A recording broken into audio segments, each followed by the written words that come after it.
Matthew van Stanley de Wit. Hy Stoffelbek se neef en hy woon op Ladysmith.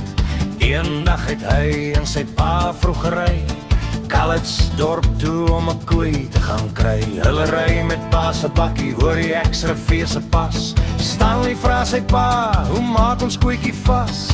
Moet jou nie bekommer nie, ek sal stadig ry. Gaan sit jy agterop en keer as koei wil gly.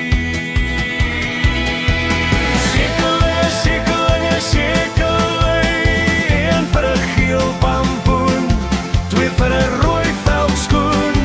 Hoe lekker kry ek nou? Hulle toe die koei op, is reg vir die rit. Met sy arms op die reëling het ou Stanley gesit. Stanley ou seun, luister nou mooi. Roep maar as sy rondspring, sal ek die ankers gooi. Stanley sê ja nie, dan maak ons maar so. Alles pa bietjies doof, sal pa my seker hoor.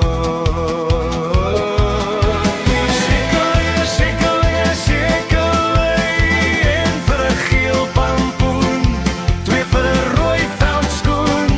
Hoe lekker kry ek nou?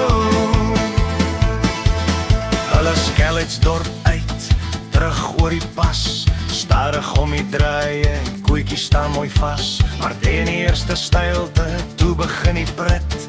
Pa gooi die ratte en hy gee die bakkie vet. Stanley roep en skree, hy skrik om amper dood. Want toe hy vir hom weer kom kry, sit koetjie op sy skoot.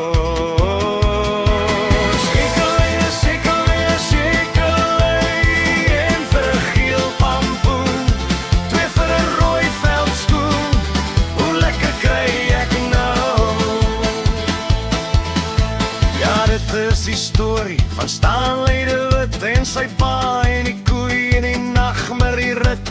Want dwars deur die berg tot in Ladysmith het die koei op sy skoot die hele pad bly sit.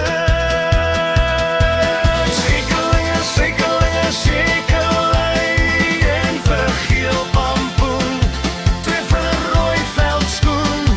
Hoe lekker kry ek nou? Om elke hoek en om elke draai, so tussen staan se knie, het haar eier rondgeswaai.